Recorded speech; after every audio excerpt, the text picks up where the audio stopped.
নমস্কার, বাংলা বার্তা থেকে বলছি Sanmoy Bandyopadhyay. Mood of the nation, যুদ্ধ চাই, প্রত্যাঘাত চাই, যে কোনো মূল্যে ওই 26টি প্রাণের বিনিময় মূল্য চাই।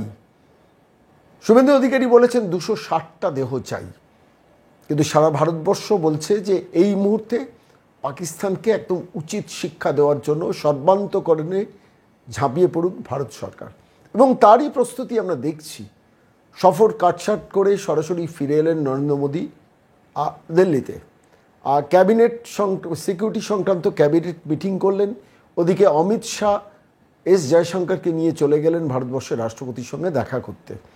ওদিকে সর্বদলীয় বৈঠক করলেন, রাজনাথ সিংয়ের পৌরোহিত্যে সর্বদলীয় বৈঠক হলো এবং সমস্ত রাজনৈতিক দল একসঙ্গে সহমত হয়ে বলল ভারত সরকার এর ব্যাপারে যথাযথ দ্রুত ব্যবস্থা নেওয়ার পরিকল্পনা করুক, অর্থাৎ ভারত সরকারের সঙ্গে সমস্ত বিরোধী রাজনৈতিক দলগুলো আসুক। অন্যদিকে মিলিটারি চিফ তিনি আজ পৌঁছে যাচ্ছেন কাশ্মীরের মাটিতে। একই সঙ্গে সুরাট থেকে মিসাইল উৎক্ষেপণ হলো। আমরা দেখলাম সুখোই এবং রাফেল বিমান বিভিন্ন এয়ারবেস থেকে মহড়া শুরু করে দিল এবং একটা যুদ্ধ ভাব সার্বিকভাবে কাশ্মীরে শয়ে শয়ে সেনাকে মোতায়েন করা হচ্ছে। প্র্যাকটিক্যালি কাশ্মীরে চিরুনি তল্লাশি চলছে, পাইন বন থেকে শুরু করে বিভিন্ন অঞ্চলগুলোতে অপরাধীদের চিহ্নিত করা, খুঁজে বার করা। ইতিমধ্যে 42টা জঙ্গি ঘাঁটি পাকিস্তান অকুপাইড কাশ্মীর এবং পাকিস্তানের মধ্যে আইডেন্টিফাই করা হয়েছে ভারতবর্ষ থেকে। ঠিক এই পরিস্থিতিতে দাঁড়িয়ে কি হতে পারে? যুদ্ধ হতে পারে কি? সরাসরি সেই চিরন্তন যে প্রথায় যুদ্ধ হয়, কামান টামান নিয়ে সেই পথে যুদ্ধ হবে, না স্ট্র্যাটেজিক ওয়ার হবে, নাকি কিছুই হবে না?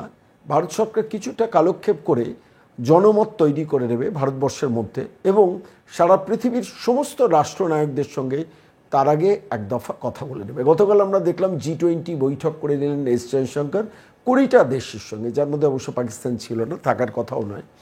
তো সার্বিকভাবে প্রস্তুতি কিন্তু কমপ্লিট। ভারতবর্ষ পৃথিবীর সমস্ত রাষ্ট্রপ্রধানদের সঙ্গে যোগাযোগ করছেন। ইতিমধ্যে ইসরায়েলের প্রধানমন্ত্রী সরাসরি নরেন্দ্র মোদীকে ফোন করেছেন, ফোন করে যা বার্তা দেওয়ার মেসেজ দিয়েছেন। ইতিমধ্যে চীন পাকিস্তানের পাশে থাকবে না ঠারে ঠোরে বুঝিয়ে দিচ্ছেন, কেননা চীন এই মুহূর্তে এই সংকটের মধ্যে জড়াতে চাইছে না। ঠিক সেই পরিস্থিতিতে আমরা দেখলাম পাকিস্তানের প্রধানমন্ত্রী গতকাল সকালবেলা তাদের ন্যাশনাল সিকিউরিটি কাউন্সিল যেটা আছে তার বৈঠক করলেন। প্রায় 18টা যুদ্ধ বিমান, সরাসরি ফাইটার বিমান তারা রাওয়ালপিন্ডি এয়ারবেসে পাঠিয়ে দিলেন। সার্বিকভাবে এইসব ঘটনা যখন ঘটছে, তার মধ্যে আরও খবর এলো আরব সাগরে ভারতের গোয়া থেকে সম্ভবত বিগেস্ট নৌবহর সেটা রওনা দিয়েছে। পাকিস্তানকে কি ঘিরে ফেলা হচ্ছে? নানান প্রশ্ন জনমনে। কখন যুদ্ধ লাগবে, কিভাবে যুদ্ধ লাগবে কি না, চিরন্তন ট্র্যাডিশনাল পথে যুদ্ধ হবে, না সরাসরি একটা স্ট্র্যাটেজিক ওয়ারের দিকে যাবে, কিংবা জঙ্গি ঘাঁটি ধ্বংস করার মধ্য দিয়ে হবে, কি হতে পারে? সার্বিকভাবে এই নিয়ে যখন বাংলার সারা ভারতবর্ষের, কারণ সারা পৃথিবীতে যারা ভারতীয়রা ছড়িয়ে আছেন প্রত্যেকের মধ্যেই এটা আলোচনার বিষয়। আমরাও চেষ্টা করছিলাম বোঝার যে এই মুহূর্তে পরিস্থিতিটি কোন জায়গায় দাঁড়িয়ে। যুদ্ধ কি লাগবে, নাকি এয়ার স্ট্রাইক হতে পারে, নাকি নৌবহর দিয়ে স্ট্রাইক হবে? পাকিস্তান কিন্তু মোটামুটি চাপে আছে, বুঝতে পেরেছেন। সিন্ধু নদের জল বন্ধ করে দেওয়ার মধ্য দিয়ে মেসেজ পেয়ে গেছে। প্র্যাকটিক্যালি 60 থেকে 80% মানুষ অ্যাফেক্টেড হয়ে যাবেন পাকিস্তানের বিভিন্ন অঞ্চলে সিন্ধু নদের জল যদি বন্ধ করে দেয়। পাকিস্তান অবশ্য উল্টো একটা চেষ্টা করেছেন মেসেজ দেওয়ার, যে আমরা ভারতবর্ষের কোনো বিমানকে পাকিস্তানের আকাশ সীমা দিয়ে উড়তে দেব না। এর পেছনে অবশ্য ভারতীয় বিশেষজ্ঞরা বলছেন এর পেছনে একটা ভয়ে কাজ করছে। কোনো সময় বিমান যদি পাকিস্তানে ঢুকে পড়ে এয়ার স্ট্রাইক করে দেয়, সেটার জন্যই হয়তো এই আশঙ্কাটা আগে থেকে করে ভারতবর্ষে কোনো বিমান তাদের এয়ার স্পেস ব্যবহার করতে পারবে না। এই পাকিস্তানের সরকার তারা ইতিমধ্যে ঘোষণা করেছেন। ঠিক এই পরিস্থিতিতে দাঁড়িয়ে আমি সরাসরি গিয়েছিলাম ভারতের ব্রিগেডিয়ার দেবাশিস দাসের কাছে। তো সেই মানুষটির সঙ্গে আমি সরাসরি কথা বললাম যে এই পরিস্থিতিতে তিনি কি বুঝছেন, কীভাবে দেখছেন। ভারী সুন্দর ব্যাখ্যা করলেন। বললেন যে এক্ষুনি আমার মনে হয় কোনো যুদ্ধ হবে না, তবে at any moment air strike হয়ে যেতে পারে এবং লং টার্ম যুদ্ধ হতে পারে, হবে না বলছি না, কিন্তু তাঁর প্রেডিকশান হচ্ছে এক্ষুনি 7-8 দিনের মধ্যে সরাসরি ডিরেক্ট যুদ্ধ হবে না, যুদ্ধটা আর একটু পরে শুরু হতে পারে, কিন্তু যে কোনো মুহূর্তে স্ট্রাইক হতে পারে, ভারত সরকার স্ট্রাইক করতে পারে। কিভাবে স্ট্রাইক করতে পারে, কিভাবে স্ট্রাইক ব্যাক করতে পারে এবং কি কি ব্যবস্থা নিতে পারে তার তিনি যেহেতু দীর্ঘদিন এই এই মিলিটারি ফোর্সের অন্যতম গুরুত্বপূর্ণ সদস্য হিসেবে ভারত সরকারের কাজ করেছেন, তার অভিজ্ঞতা আমরা শুনলাম আজকে বাংলার বার্তায়। বলছি যা এনভায়রনমেন্ট এখন, যা সিচুয়েশন, ভারত গতকাল স্যাংশন ইম্পোজ করলো, আজকে পাকিস্তান সকালবেলা কাউন্টার স্যাংশন ইম্পোজ করলো, 18টা ফাইটার জেট রাওয়ালপিন্ডিতে পাঠিয়ে দিল, এদিকে ভারত সুরাট থেকে উৎক্ষেপণ করলো, এবং সমস্ত সিচুয়েশন, সর্বদলীয় বৈঠক আজকে হলো, ভারতবর্ষের রাষ্ট্রপতির সঙ্গে অমিত শাহজি দেখা করতে গিয়েছেন, এস জয়শঙ্কর দেখা করতে গেলেন। সমস্ত সিচুয়েশনে কি মনে হচ্ছে যে some strategic war is going to take place, or some surgical strike or something like that? আপনি কি কি অ্যাসেস করছেন একটু যদি বলেন। হ্যাঁ, নিশ্চয়ই। দেখুন দাদা, অনেকগুলো ঘটনা একসাথে হচ্ছে, আমি একটা একটা করে আসছি। প্রথম কথা হচ্ছে, ভারত কালকে মানে যুদ্ধ ঘোষণা করে দিয়েছে একরকম ভাবে, ইন্দাস ট্রিটিটাকে বন্ধ করে। কারণ ইন্দাস ট্রিটিটা যে আমরা এখন একটু স্থগিত করেছি, এখনো জল বন্টন সিন্ধু নদীর ওপরে বন্ধ করিনি, এইটাতে পাকিস্তান মরে যাবে, পাকিস্তানের পাঞ্জাব আর সিন্ধ আর কি না খেতে পেয়ে মরে যাবে, এবং সেটা পাকিস্তান জানে খুব ভালোভাবে। এবং তারা এর পিছনে বলেছে যে ভারতের সাথে আমাদের এটা যুদ্ধের মতো আমরা দেখছি যে ভারত আমাদের বিরুদ্ধে যুদ্ধ, এবং দে আর রাইট। ভারত অ্যাকচুয়ালি কালকে রাতের বেলা যুদ্ধ ঘোষণা করে দিয়েছে। দ্বিতীয় কথাটা হচ্ছে যে এই যে ইন্দাস নদীর জল, এই জলের পাকিস্তানের আপনি ধরতে পারেন যে 60% 70% এগ্রিকালচার চলে পাকিস্তানের এই জল দিয়ে। এবার ভারত যদি এই জলটাকে নিজেদের কাছে রেখে দেয় এবং এই ট্রিটিটাকে আর মান্যতা না দেয়, ইন্টারন্যাশনালি কোনো সেরকম রিপারকেশন হবে না। আরেকটা ব্যাপার আজকে হয়েছে, নরেন্দ্র মোদীর আপনারা একটা স্পিচ শুনেছেন, এবং সেই স্পিচটাতে উনি অনেকটা হিন্দিতে বলার পরে হট করে ইংরাজিতে শিফট করে গেছেন। ইংরাজিতে সাধারণত উনি কথা বলেন না, পারেন না, তা না, বলেন না। একটা স্বাভিমানের জন্য বলেন না যে আমার ভাষায় আমি বলবো, যা শুনবার সে শুনবে। এবার সেইখানে উনি আজকে সকালবেলা ইংরেজিতে বলেছেন, এখানে একটা অত্যন্ত তাৎপর্য আছে। তাৎপর্যটা হচ্ছে যে এতদিন ধরে উনি কিছু নিজের মানে গুটি গুছিয়েছেন, সেই গুটি গোছানোর সঙ্গে যাদের তারা ইনভলভ তাদেরকে একটা বার্তা দিয়েছেন, এবং যারা ভারতের শত্রু দেশ তাদেরকেও একটা বার্তা দিয়েছেন, ইংরেজিতে কথা বলে ইন্টারন্যাশনাল একটা মেসেজ দিয়েছেন। আজকে বিকালে একটা G20 সামিটও হয়েছিল। G20-তে সব থেকে বড় বড় দেশগুলো যেগুলো আছে পৃথিবীর, ধরুন America, China, Russia, Australia, Canada, France, Germany, Italy, আপনার ধরুন Japan, Saudi Arabia, south Africa, এরা আছে। নেই কারা? বেকারি দেশগুলো নেই, পাকিস্তান নেই, বাংলাদেশ নেই, এবং আরো কিছু ছোটখাটো দেশ আছে যারা নেই। এবার এদের সবার একটা ব্রিফিং করা হয়েছে। এই সব দেশগুলো ভারতের পাশে দাঁড়াচ্ছে, আরো কিছু দেশ দাঁড়াচ্ছে ভারতের পাশে, বুক চিতিয়ে একদম, ইসরায়েলের মতো দেশ। এবার যারা ভারতের সঙ্গে দাঁড়াবে না তাদের মধ্যে আছে পাকিস্তান, তাদের অবভিয়াসলি তাদের বিরুদ্ধে সবকিছু, আর আছে বাংলাদেশ। মানে এক এক সময় মনে হয় হাসি পায় জানেন, যে একটা একটা গরিব দেশ একটা বেকারি দেশের থেকে বেকার নিচ্ছে আর কি। হ্যাঁ, পাকিস্তান বাংলাদেশের সম্পর্কটা এখন সেরকম। এবং এইবার হচ্ছে যে হচ্ছেটা কি, আপনি যেটা বললেন সেটা ডিপ্লোম্যাটিক বলতে পারেন, ইকোনমিক বলতে পারেন, যে জলের ট্রিটিটাকে দেখুন, ভারত পাকিস্তান 3টে যুদ্ধ লড়েছে, কিন্তু এই 3টে যুদ্ধের পরেও ইন্দাস ওয়াটার ট্রিটি বন্ধ হয়নি। এইবার বন্ধ হলো। এটা তো যুদ্ধের থেকেও বড়, কারণ কার্গিল যুদ্ধের পরেও হয়নি। ইন্দাসের জল আমরা দিয়ে গেছি এবং আমরা ওটাকে সম্মান জানিয়েছি, এবং এতে পাকিস্তান আবার বলছে ভারত ইন্টারন্যাশনালি আমরা নিয়ে যাব, ভারতকে ঘন্টা করবে পাকিস্তান, আমাদেরকে কিচ্ছু করতে পারবে না। কারণ ইন্টারন্যাশনাল ওয়ার্ল্ড ব্যাংক, IMF এগুলো ভারতের মতো সমৃদ্ধশালী শক্তিশালী দেশের জন্য এগুলো অ্যাপ্লিকেবল না, ওদের জন্য অ্যাপ্লিকেবল। ওদের টাকা নেই, ওদের $1 বিলিয়ন কেউ দিলে তার পায়ের কাছে গিয়ে লেজ নাড়তে শুরু করে। আর ভারতের ফরেক্স রিজার্ভ $600 বিলিয়ন ওপরে, পাকিস্তানের ফরেক্স রিজার্ভ $4 বিলিয়ন। এইবার আসি যে হচ্ছেটা কি, যে বাংলা আমাদের আরব মহাসাগরে ভারতের কেরিয়াল ব্যাটেল গ্রুপ বেরিয়ে গেছে। কেরিয়াল ব্যাটেল গ্রুপ মানে একটা এয়ারক্রাফট ক্যারিয়ার, তার সাথে আরো বেশ একটা অনেক অনেক জাহাজ আর কি। মানে কিছু ছোটখাটো দেশের সামগ্রিক আর্মির থেকে বা সামগ্রিক ডিফেন্স ফোর্সের থেকে বড় আর কি। এবং এটা লুকানো যায় না, এটা যখন বেরায় সারা পৃথিবী দেখতে পায় যেটা বেরিয়েছে। মানে এটা আমি কোনো আপনাকে সিক্রেট বলছি না, এটা লোকেরা স্যাটেলাইট ফটো দিয়ে বলে দেয় যে কেরিয়ার ব্যাটেল গ্রুপ মুভ করছে। এটা আমি শুনতে পেয়েছি, যেটা যে ছিল সাউথ ইন্ডিয়ার দিকে, গোয়ার দিকে, সেখান থেকে আরব সাগরে চলে আসছে। সঙ্গে সঙ্গে পাকিস্তান কি করেছে, বলছে আমরা একটা মিসাইল টেস্ট করবো বলে, একটা নোটাম বলে একটা জিনিস হয়, যেটা হচ্ছে যে আমরা একটা মিসাইল টেস্ট করবো, তো কেউ যেন এখানে এই এরিয়ার ওপর দিয়ে ফ্লাই না করে, এমনি করে একটা দিয়েছে, ওটা একটা মরিয়া হয়ে মুখ রক্ষার দায়িত্ব, কারণ তাদের অবস্থা খারাপ হয়ে গেছে এখন এক্সিরিয়াল ব্যাটল গ্রুপের। কিছু এয়ারফোর্সের প্লেনও মুভমেন্ট হয়েছে। এখন পাকিস্তান ডিফেন্সিভ। এবার এই অবস্থায় পাকিস্তান এলো কেন? তার একমাত্র কারণ হচ্ছে পাকিস্তান আর্মি চিফরা, তারা ভারতবর্ষের সাথে একটা মানে দেশের বিরুদ্ধে গিয়ে তারা একটা নিজেদের একটা স্ট্যাটাস বজায় রাখবার জন্য বা রাষ্ট্রপতি প্রধানমন্ত্রী হওয়ার জন্য কিছু কাজ কারবার করে। পাকিস্তান আর্মির বর্তমান চিফ উনি আসিম মুনির, উনি রিসেন্টলি একটা স্পিচে বলেছিলেন, অত্যন্ত প্ররোচনামূলক স্পিচ দিয়েছিলেন, এবং সেই প্ররোচনামূলক স্পিচের পিছনে আমেরিকার লোকেরা, কিছু ইম্পর্টেন্ট লোক যারা পেন্টাগনে করেছেন, তারা অত্যন্তভাবে স্ট্রংলি নিন্দাও করেছেন। এবং এই প্ররোচনামূলক স্পিচের জন্য আজকে ওনাকে ওসামা বিন লাদেনের সাথে তুলনা করা হচ্ছে। এবং এনারা বুঝতে পারেননি যে ভারত সত্যিকারের যুদ্ধে টেনে নিয়ে যেতে পারে, কারণ এরা যুদ্ধ করতে চান না। এনারা যেটা চান বাজার গরম করতে, রেলিভেন্ট থাকতে, ক্ষমতা দখল করতে, আর যদি পাকিস্তানের যুদ্ধ হয় পালিয়ে ইউএসএ তে গিয়ে নিজের ফ্ল্যাট কেনা আছে ওখানে সবাই চলে যায়। এদের ধারটাই এরকম। তো এইবার এইটা একটা কারণ। এখন কালকে সকালে কি যুদ্ধ হবে না? আমার মনে হয় হবে না, বাট কিছু কি হবে, নিশ্চয়ই হবে। আমি তো আশা রাখছি হবে, এবং আমি বুঝতেও পারছি যেন হবে।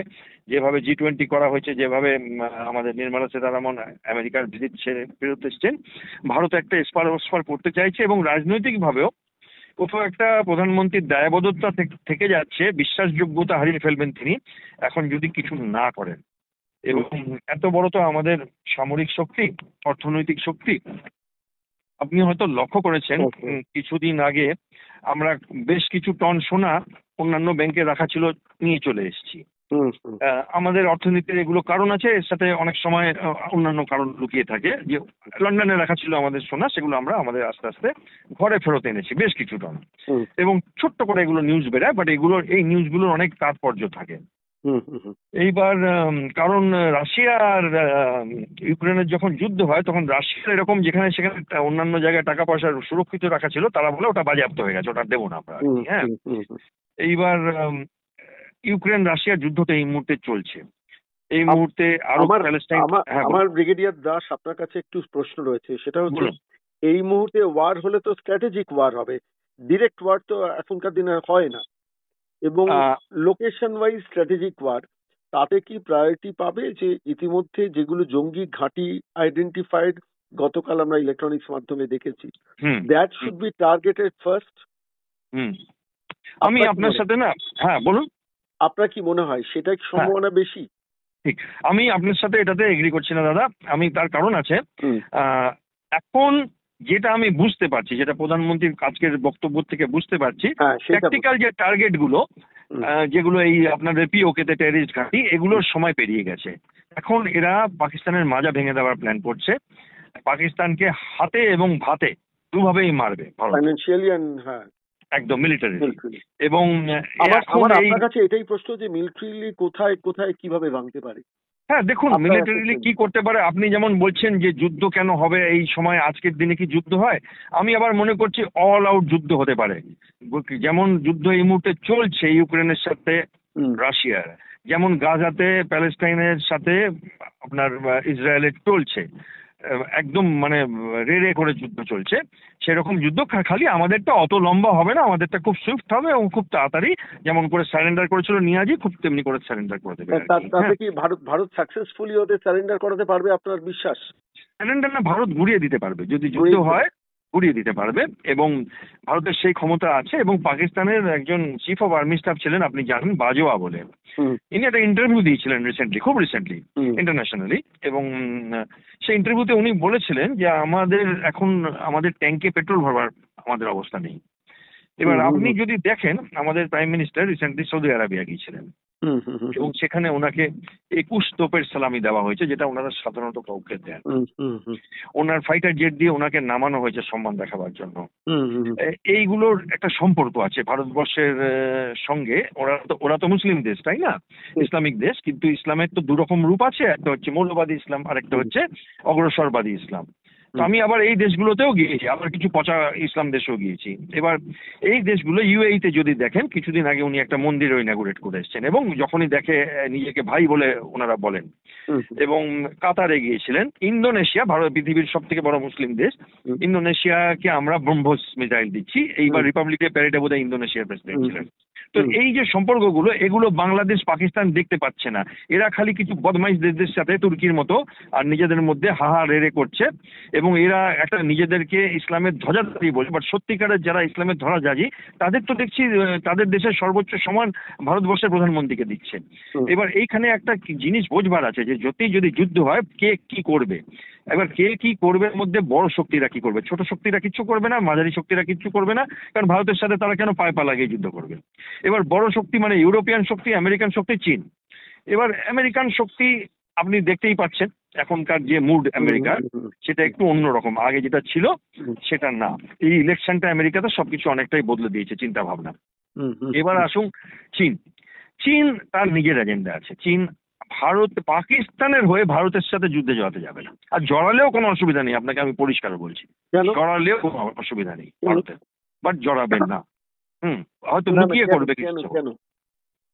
কেন মানে আচ্ছা, কেন জড়াবে না? কারণ চীন হচ্ছে ভালো ব্যবসাদার। চীন নিজের ইকোনমি খারাপ করে, চীনের কিন্তু এম ভারতকে ডিফিট করা না, চীনের এম হচ্ছে আমেরিকার জায়গাটায় কোনোদিন বসা, যে পৃথিবীর রাজত্ব করবে চীন, এবং সে খুব কাছাকাছি তারা পৌঁছেও গেছে। আমার একটা প্রশ্ন ব্রিগেডিয়ার দাস আপনার কাছে রয়েছে, আমার মনে আসছে বলে বলছি। বলুন। এটা হচ্ছে, দেখুন এই ধরনের সোকল্ড শয়তান কথাটা ইউজ করছি রাষ্ট্র, তারা যখন নিউক্লিয়ার এনার্জি হোল্ড করে তখন miss use of nuclear energy করে দেবে না তো পাকিস্তান? দাদা সেটা তো দেখুন, আমি তো বলতে পারি না করে দেবে না, কিন্তু প্রথম কথা হচ্ছে যে তার প্রাইসটা হবে কি, যে দেখুন নিউক্লিয়ার এনার্জি তো জাপানেও একবার ইউজ হয়েছে, কিন্তু জাপান তো শেষ হয়ে যায়নি। জাপান তো পৃথিবীর অন্যতম ধনী রাষ্ট্র, অন্যতম শক্তিশালী রাষ্ট্র।